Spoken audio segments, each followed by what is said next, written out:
Assalamualaikum warahmatullahi wabarakatuh. Waalaikumsalam warahmatullahi wabarakatuh. Waalaikumsalam warahmatullahi wabarakatuh. Bismillahirrahmanirrahim. Alhamdulillahi rabbil alamin wa bihi nasta'in ala umurid dunya waddin. Wassalatu wassalamu ala asyrafil anbiya wal mursalin sayyidina wa maulana Muhammadin wa ala alihi wa ashabihi ajma'in wa la hawla wa la quwwata illa billahil aliyyil azim. Subhanaka la ilma lana illa ma 'allamtana innaka antal alimul hakim. Allahumma anfa'na bima 'allamtana wa 'allimna ma yanfa'una wa zidna ilman nafi'an. Amin ya rabbal alamin. Bapak Ibu hadirin wal hadirat rahimakumullah. Alhamdulillah puji syukur kita panjatkan kehadirat Allah Subhanahu wa taala atas segala karunia nikmatnya. Shalawat dan salam semoga senantiasa terlimpahkan kepada junjungan kita Nabi besar Muhammad Sallallahu Alaihi Wasallam, kepada keluarganya, sahabat-sahabatnya, dan para pengikutnya yang senantiasa mengikuti sunnah-sunnahnya sampai hari kiamat.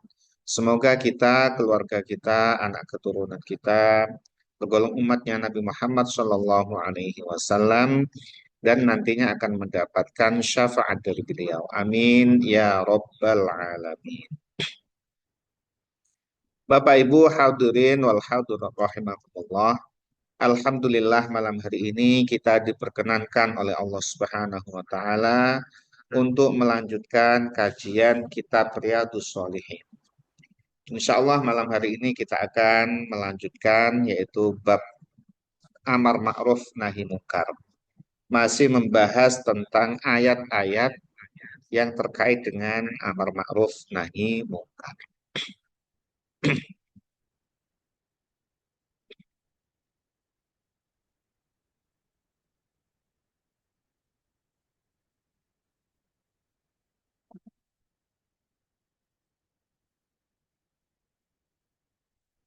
Bismillahirrahmanirrahim.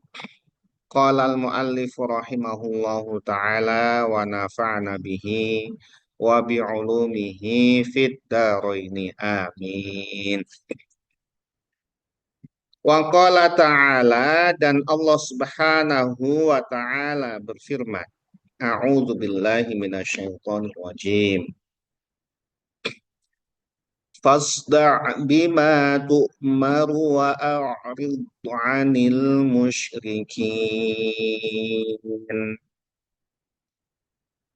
Fasda' maka sampaikanlah dengan terang-terangan. Kalau bahasa Jawanya ngegleng ya, terang-terangan. Wahai Muhammad, bima yaitu sesuatu atau ayat-ayat atau keterangan-keterangan ya, tu'maru yang engkau diperintahkan. Jadi sampaikan yang diperintahkan oleh Allah Subhanahu wa taala. Wahyu itu sampaikan kepada umat, pada kaum yang apa namanya di sana itu masih jahiliyah. Wa a'rid, dan berpalinglah atau jangan hiraukan al musyrikina, orang-orang musyrik. Ya. Jangan kau hiraukan perkataan-perkataan, tanggapan-tanggapan, celaan, hinaan orang-orang musyrik. Jadi ini ayat ini menandai dakwah Rasulullah Shallallahu Alaihi Wasallam secara terang-terangan. Sebelumnya Rasulullah hampir 3 tahun itu dakwahnya secara sembunyi-sembunyi. Jadi tidak ketahuan ya. Dari rumah ke rumah, kemudian ngajak personal satu dua, dari mulai kerabat dekat, ya, istrinya, kemudian Sayyidina Ali, ya, Abu Bakar diajak ya, yang terdekat beliau. Kurang lebih selama 3 tahun. Ya. Dan kita ketahui tempat halakohnya Rasulullah adalah di rumah Al-Arqam bin Abil Arqam. Namanya saja Arqam bin Abil Arqam itu disembunyikan. Jadi nama pemiliknya saja disembunyikan. Ini tidak diketahui. Nah, setelah 3 tahun, beberapa sahabat sudah mengikuti Nabi. Saatnya Nabi menyampaikan secara terang-terangan. Nah, dengan menyampaikan secara terang-terangan, mengajak kaumnya untuk meninggalkan berhala-berhala, sembahan-sembahan, untuk menyembah kepada Allah Subhanahu wa taala. Ya, menyembah hanya kepada Allah, tidak ada Tuhan selain Allah, maka saat itulah mulai ada benturan-benturan. Ya, jadi ini eh, perintah dari Allah Subhanahu wa taala, sampaikan secara terang-terangan, engkau akan temukan kaummu yang akan mendustakan kau, mencela, ya, kemudian bahkan kemudian apa? Menghalang-halangi, ya, berusaha untuk sampai membunuhmu. Tapi jangan hiraukan, ya, sampaikan. Karena pada ayat setelahnya ini Allah yang akan melindungimu, ya. Maka Nabi menyampaikan secara terang-terangan. Nah, saat itu kemudian, ya, orang yang dulunya baik-baikan dengan Nabi, akrab-akrab dengan Nabi, begitu Nabi menyampaikan secara terang-terangan, langsung, ya, memusuhi Nabi. Dan yang paling getir adalah kepada pamannya sendiri, yaitu Abu Lahab. Masya Allah. Abu Lahab itu. Abu Lahab itu sebelum Nabi menyampaikan dakwah itu termasuk orang yang sangat mencintai Nabi. Ya. Dari mulai Nabi lahir. Ya, ketika Abu Lahab diberitahu bahwa ponakanmu lahir itu, ya, seorang laki-laki tampan. Wah, senang sekali Abu Lahab mendengar kabar lahirnya Nabi Muhammad. Saat itu juga Abu Lahab memerdekakan budaknya, ya, sebagai wujud syukurnya kepada Tuhan, kepada Tuhannya. Sebagai rasa senangnya dia akan kelahiran ponakannya itu, Muhammad itu, dimerdekakan budaknya. Pada hari kelahiran Nabi. Senang sekali, terus senang sekali. Ya. Sampai kemudian Nabi menganjak beranjak dewasa, punya anak. Ya, 2 anak beliau, 2 anak Nabi, yaitu Ruqayyah dan Ummu Kulsum, dijodohkan dengan 2 anaknya Abu Lahab. Saking senangnya Abu Lahab pada Nabi Muhammad. Bukan hanya 1 dijodohkan, 2 langsung dijodohkan. Yaitu anaknya Abu Lahab namanya Utbah dan Utaibah. Utbah dengan Ummu Kulsum, Utaibah dengan Ruqayyah. Nah, ya itu 2 itu dengan 2 gitu, yang pasangannya saya lupa itu. Jadi Utbah dan Utaibah anaknya Abu Lahab dijodohkan oleh Abu Lahab dengan kedua putri Nabi sekaligus, yaitu Ruqayyah dan Ummu Kulsum. Itu kalau nggak senang itu bagaimana? Ya, mantu langsung 2. Yes, pokoknya senang. Tempat tinggalnya juga dekatan itu Nabi dengan Abu Lahab. Coba. Paman, karena Abu Lahab bukan paman, Pak D malah ini ya. Abu Lahab itu kakaknya ayahnya Nabi. Di Pak D. Pak D sekaligus mertua, 2 anak mantu. Masya Allah. Dekatnya kepada Nabi. Tetanggaan lagi rumahnya. Siapa yang lebih dekat dengan Nabi daripada Abu Lahab? Ya, tapi begitu Nabi mengajak kaumnya, termasuk juga pamannya ini, untuk meninggalkan berhala-berhala Tuhan-Tuhannya itu, untuk menyembah Allah Subhanahu wa taala, Abu Lahab langsung bereaksi. Apa kata Abu Lahab? Tabban laka ya Muhammad. Ucapannya itu luar biasa. Celaka engkau Muhammad. Sungguh celaka engkau Muhammad. Ya. Kami, orang-orang tua ini, kamu kumpulkan di sini hanya untuk mendengarkan ceramahmu, untuk meninggalkan Tuhan-Tuhan kami. Sudah baik Tuhan-Tuhan kami itu banyak. Kok kamu suruh kami meninggalkan Tuhan kami yang banyak? Kok hanya menyembah Tuhan yang satu? Nggak masuk akal itu Abu Lahab itu. Ya. Celaka. Nabi Muhammad terdiam, diumpat, ya apa, diumpah kayak itu Nabi Muhammad terdiam. Ya Allah, sedih sekali. Ya. Paman yang begitu dekat, Pak D ini, ya, begitu dekat. Ya besan juga, dua lagi itu mantu. Kita bisa merasakan kondisinya ya. Belum lagi yang lain Abu Jahal, semua itu mencaci maki itu. Termasuk ayahnya siapa? Khalid Al-Walid bin Mughirah, ayahnya Amr bin As, Amr itu ya, ayahnya Amr namanya Al-As bin Wa'il, itu umpatan-umpatannya Masya Allah ya. Begitu Nabi diam, Allah Subhanahu wa Ta'ala turunkan ayat ya, karena kekasihnya dicaci maki, dicelaka-celakakan oleh Abu Lahab, turun ayat. Tabat yada Abi Lahab wa tab. Yang mencelaka-celakakan Abu Lahab itu bukan Nabi, tapi Allah Subhanahu wa Ta'ala. Tabat yada Abi Lahab wa tab. Celaka kedua tangan Abu Lahab. Ya, Abu Lahab itu celaka dan dia celaka. Jangan dibaca watab, tanya panjang itu malah ya. Dan dia bertaubat itu enggak watab, taknya pendek.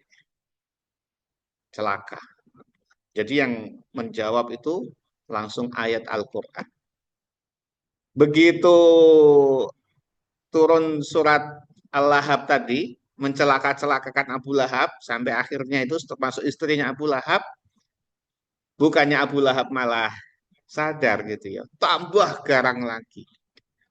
Langsung anaknya Utbah dan Utaibah dipaksa suruh untuk menceraikan kedua istrinya itu langsung begitu diputus gitu ya.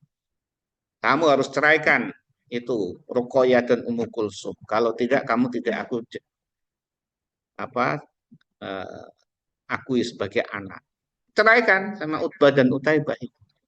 Wah sakitnya Masya Allah. Langsung dua diceraikan. Begitu adalah tanggapannya orang-orang musyrik.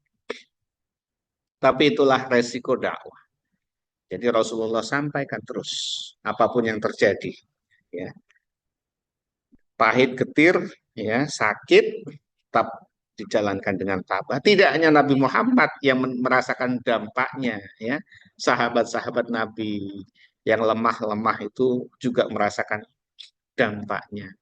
Kita dengar ya sahabat Bilal bin Rabah disiksa oleh Umayyah ya sampai siksaan yang tidak manusiawi, dijemur padang pasir telanjang, ditindih dengan batu. Masya Allah. Cambuki terus. Ya. Sayyidina Bilal. Ya, tapi itulah resiko dakwah. Ya. Di sini perintahnya adalah berpalinglah dari orang-orang musyrik atau jangan hiraukan. Jangan engkau layani. Jangan engkau debat mereka. Udah biarkan saja. Ya, tinggalkan saja. Kalau tidak usah dilawan. Nah, baru kemudian nanti di Madinah, ya dakwah di Madinah, fase Madinah, itu ada perintah untuk jihad. Jadi ini masih di Mekah ini. Jadi Bapak Ibu sekalian yang dirahmati Allah Subhanahu wa taala, ya dakwah itu juga bisa berisiko ya sebagaimana yang dialami oleh Nabi Muhammad SAW. Bahkan bukan hanya Nabi Muhammad, para nabi, para utusan juga mengalami yang sama. Yaitu apa? Diacuhkan, ditolak, dicaci maki, disakiti, bahkan dibunuh oleh kaumnya. Wa qala ta'ala dan Allah Subhanahu wa taala berfirman,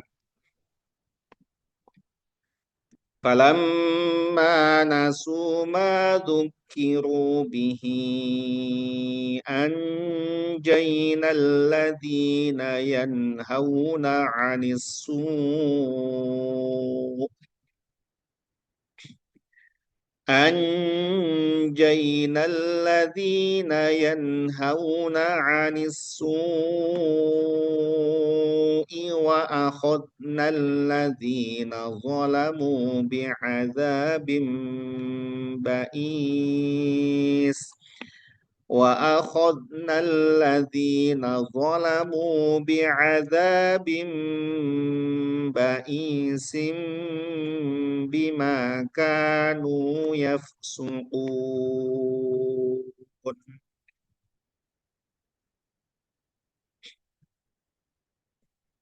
Kalau mau aman, tidak ada apa? Tidak ada yang dialami oleh para nabi dan utusan, ya sudah, ya diam saja gitu ya, tidak usah mengajak kebaikan, kemudian mencegah keburukan, aman gitu. Tapi nabi tidak seperti itu. Jalan nabi dan para utusan, jalan dakwah, ya. Jalan yang tentu ada resiko. Kalau takut dengan resiko ya sudah diam saja. Tapi ya kita tidak akan apa sama atau mengikuti jejak dari para nabi dan para utusan. Falamma nasu maka ya setelah mereka lalai, ya ini ayat ini berkenaan dengan Yahudi, orang-orang Yahudi yang melanggar batasan, ya sekelompok Yahudi yang tinggal di dekat pantai itu diuji oleh Allah Subhanahu wa taala dengan ikan yang berdatangan pada hari Sabtu. Hari Sabat itu hari Sabtu. Ya, kita ini Sabtu, hari Sabat. Di hari Sabtu itu mereka dikhususkan untuk beribadah, orang-orang Yahudi. Syariatnya Nabi Musa. Ya, mereka dilarang untuk mencari ikan. Ya. Mereka dikhususkan hari Sabtu itu untuk ibadah. Nah, tetapi pada hari Sabtu justru ikan-ikan itu pada datang, pada kelihatan itu di laut pantai gitu, wah berkumpul. Nah, Pak, berikutnya hari berikutnya ikan hilang, nggak ada. Sementara kalau mereka bekerja selain hari Sabtu mereka mencari ke laut sana. Tapi begitu Sabtu datang, gitu. Wah mereka mencari akal nih gimana ini, untuk mengakali, diakali nih syariat.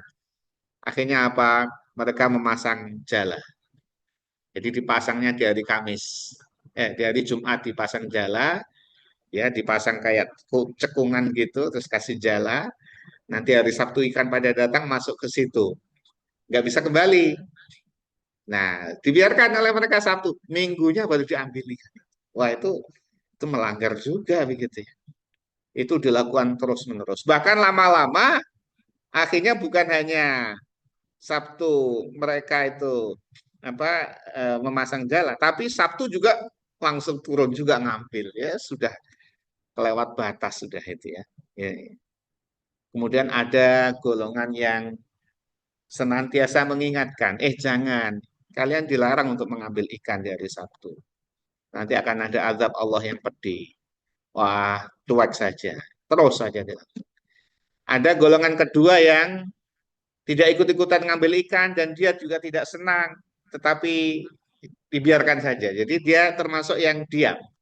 Tapi diam dalam artian tidak mengikuti orang-orang yang kelewat batas tadi. Jadi ada tiga golongan ini. Maka para mufassir berbeda pendapat atas golongan kedua. Golongan pertama adalah mereka yang melewati batas. Golongan kedua adalah mereka yang diam tapi tidak mengikuti mengambil ikan. Golongan ketiga adalah mereka yang terus amar ma'ruf nahi mungkar. Nanti yang diselamatkan adalah golongan ketiga, yang diazab adalah golongan pertama. Diazab itu sampai dijadikan kera, berubah menjadi kera itu. Golongan kedua ini para mufassir berbeda pendapat.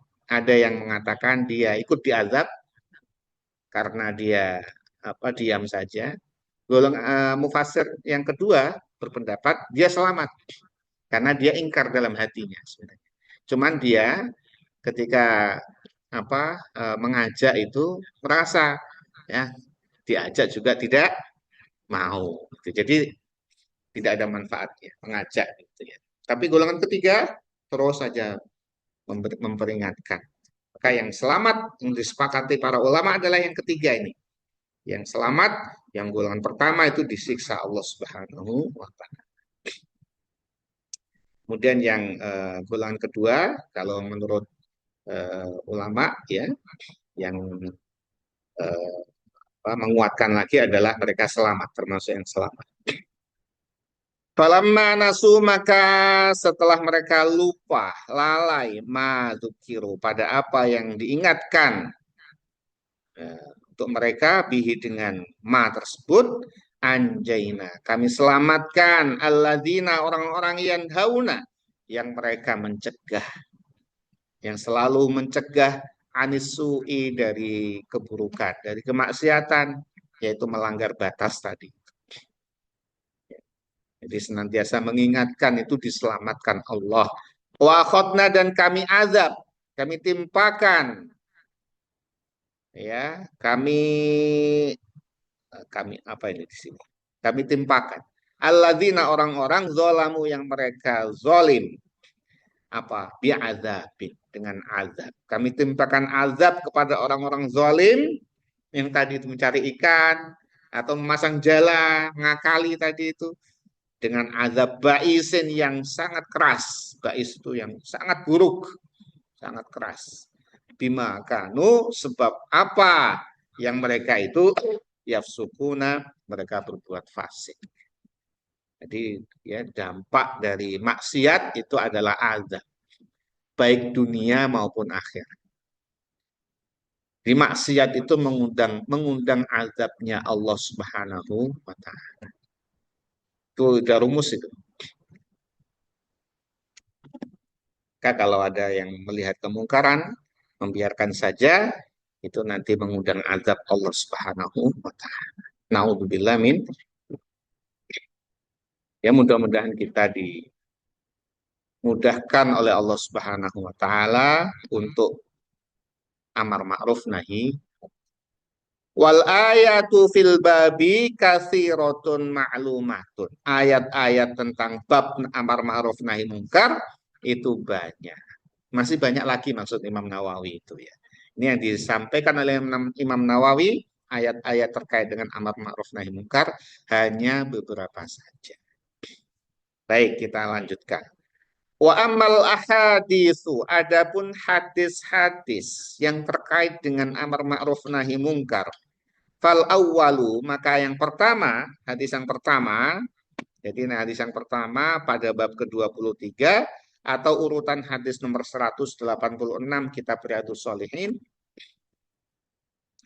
An Abi Sa'idin, dari sahabat Abu Sa'id Al-Khudri. Ya, ini yaitu dari golongan Ansor Khazraj Khudri, termasuk kabilah Khazraj.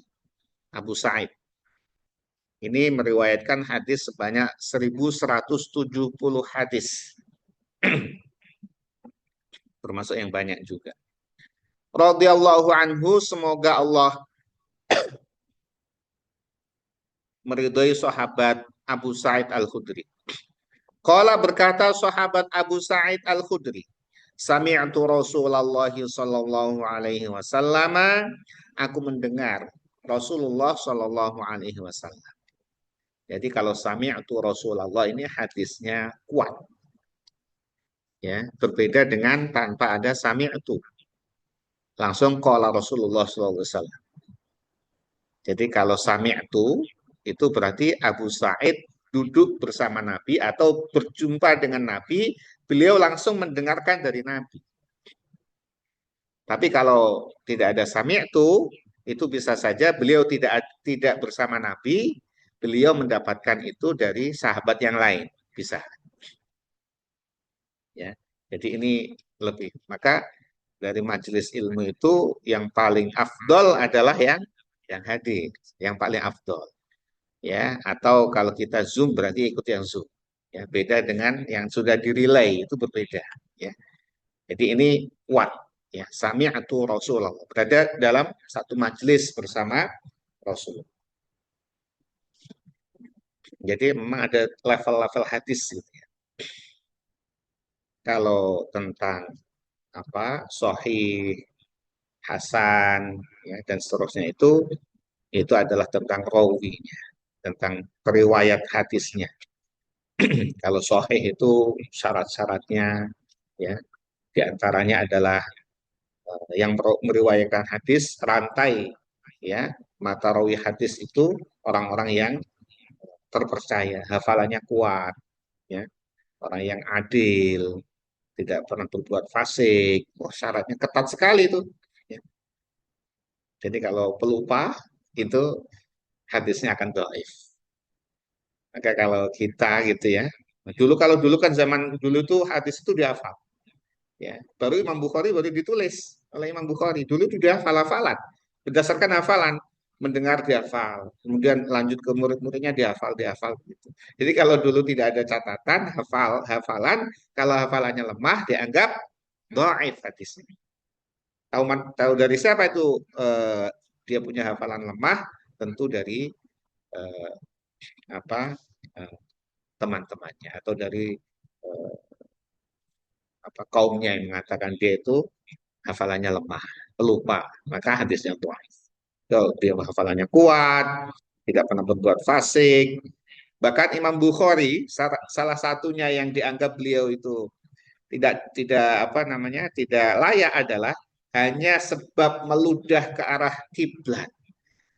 Itu pernah itu Imam Bukhari itu mendengar ada seorang yang punya hadis jauh sekali itu ditempuh dalam beberapa hari itu beliau berjalan untuk mendengarkan hadis tersebut. Begitu sudah sampai di tempat yang dituju, menanyakan kepada seorang sekitarnya, mana si asli ini, Fulan bin Fulan. Itu orangnya. Begitu beliau mendekat kepada orangnya, ya, tanpa sepengetahuan orangnya, ya, Imam Bukhari sudah tahu, sudah melihatnya, meludah ke arah kiblat, entah di apa itu ya. Gitu. Nggak jadi bertemu, langsung Imam Bukhari balik lagi. Nggak usah salam, langsung balik lagi. Beliau tidak menerima hadis orang yang dengan kiblat saja tidak hormat, gitu ya. Dengan kiblat saja tidak hormat gitu. Itu kan saking ketatnya Imam Bukhari. Ya, kalau ratusan ribu hadisnya Imam Bukhari yang beliau hafalkan itu 750 ribu hadis, itu dikumpulkan disaring semua hanya tinggal 5 ribuan, 4 ribuan. Itu di kitab Sahih Bukhari. Itu sudah tersaring betul itu. Maka kitab Sahih Bukhari itu adalah kitab yang paling orisinal, paling otentik, paling sahih setelah Al-Quran. Itu kitab Sahih Bukhari. Metodologinya sangat ketat, ya. Tidak ada yang seteliti Imam Bukhari. Jadi setelah Al-Quran itu hadis Sahih Bukhari. Ya, maka kita sangat nyaman, gitu ya. Udah menerima, udah ada tuh kitab-kitab Sahih Bukhari, sudah ada kitabnya, cetakannya sudah banyak, gitu. Udah nggak repot-repot lagi kita nulis ya, sudah ada. Oke, kita beragama ini dengan sangat nyaman karena dalilnya kuat. Nah, kita lanjutkan. Jadi aku mendengar Rasulullah Shallallahu Alaihi Wasallam yaqulu, beliau bersabda. Ini sabda Nabi. Man ro'a minkum mungkaron falyughayyirhu biyadih. Man siapa saja, maksud kita, ro'a yang dia mengetahui, dia melihat itu artinya mengetahui. Mengetahui ini bisa melihat, bisa langsung melihat, atau bisa dia mendengar bahwa di sana ada maksiat. Dia tahu, oh ada maksiat di sana. Minkum di antara kalian mungkaron, satu kemungkaran, apapun kemungkaran itu. Maka falyughayyirhu, hendaklah dia mengubahnya atau mencegahnya biadihi dengan tangannya. Nah, kalau mampu dengan tangannya. Ini yang paling utama ini. Siapa? Tentunya adalah para pemimpin, ya, yang punya alat polisi, tentara, ya, banyak para pemimpin itu mampu, ya, jelas mampu. Atau kita dalam posisi dominan di keluarga kita. Kita sebagai ayah, kepada anak kita. Dominan kita mampu dengan tangan langsung. Misalkan ya, naudzubillah min dzalik, ada seorang ayah dengan anaknya ketahuan pegang botol gitu ya. Sebagai ayah langsung aja pegang botol, pecahkan botolnya. Gitu. Ya nggak usah jangan minum dalil, nggak usah dalil. Ayah kepada anaknya langsung pegang botolnya, pecahkan aja, dar gitu, selesai. Ya. Jangan malah diomongin, didalili, ya. Ya, setelah itu ya diomongin silahkan. Tapi mampu kita dengan tangan langsung ambil, pecahkan itu. Wah, anak kita ya, suami ke istri ya, atau paman ke ponakan itu mampu dengan tangan. Jangan malah dibiarkan saja anak kita maksiat, dibiarkan saja. Maka kita berdosa. Nah, fa'ilam yastati, maka apabila tidak mampu mencegah dengan tangannya, fabilisani, maka dengan lisannya. Terutama ini adalah untuk para ulama, para dai, ya, para guru. Itu dengan lisan ngajarin gitu. Itu yang kedua. Misalkan kalau dengan tangan nanti dia akan ada mungkar yang lebih berat. Sudah kita ada yang peminum, kita pecahkan peminum itu, artinya botolnya maka kita dipukuli, maka dibunuh kita. Ya. Nah itu ya nggak usah dengan tangan. Coba dengan kata-kata, baik kata-kata keras maupun kata-kata yang lemah lembut. Ya, jadi tetap juga mengubah kemungkaran, mencegah kemungkaran, jangan sampai timbul kemungkaran yang lebih besar. Ya, gara-gara kita menghentikan sekelompok pemuda, malah pemuda tadi malah membakar satu kampung kita. Ya jangan. Serahkan kepada pemimpin kita. Ya, itu di sana ada pemuda-pemuda yang mabuk-mabukan. Nanti akan ada polisi, selesai urusan, gitu ya. Kalau kita ikut-ikutan di situ malah ditabukin. Nah, fa'ilam yastati, maka apabila juga tidak mampu dengan lisannya, dengan lisan malah ditabukin juga, misalkan, oh nggak mampu. Ya, kita bisa mengukur kemampuannya. Fabi kolbih, maka dengan hatinya. Jadi minimal nih hati. Hati itu tidak rela, hati itu tidak senang. Wadzalika adhaful iman, dan itu adalah selemah-lemahnya iman. Artinya apa? Kalau hati kita juga tidak ingkar, berarti sudah tidak ada keimanan. Ada kemaksiatan kita tenang-tenang saja, nyaman hati kita, malah kita meskipun tidak ikut, kita nyaman, itu kita sudah termasuk maksiat. Sudah tidak ada keimanan kita. Selemah-lemahnya iman adalah tidak suka kepada kemungkaran. Gitu ya. Itu paling lemah itu. Karena dengan lisan nggak berani, dengan tangan apalagi nggak berani. Jadi jangan sampai hati kita ini nyaman, rela dengan kemaksiatan. Ya, itu sudah sangat lemah. Ya, jangan sampai kurang dari itu. Rawahu Muslim, meriwayatkan hadis tersebut adalah Imam Muslim. Wallahu a'lam bishawab. Bapak Ibu hadirin wal hadirat rahimakumullah, demikianlah kajian kitab Riyadhus Shalihin malam hari ini. Semoga Allah Subhanahu wa taala senantiasa melimpahkan keselamatan, kesehatan kepada kita, rezeki yang halal berkah, ilmu yang bermanfaat fid din wa dunya wal akhirah. Amin ya rabbal alamin. Mari kita tutup kajian kita dengan membaca doa kafaratul majelis. Bismillahirrahmanirrahim. Subhanakallahumma bihamdika asyhadu an la ilaha illa anta astaghfiruka wa atubu ilaik. Wal afu minkum. Wassalamualaikum warahmatullahi wabarakatuh. Waalaikumsalam. Syukron Pak Ustadz Askar. Terima kasih Bapak Ibu semua. Terima kasih Ustaz.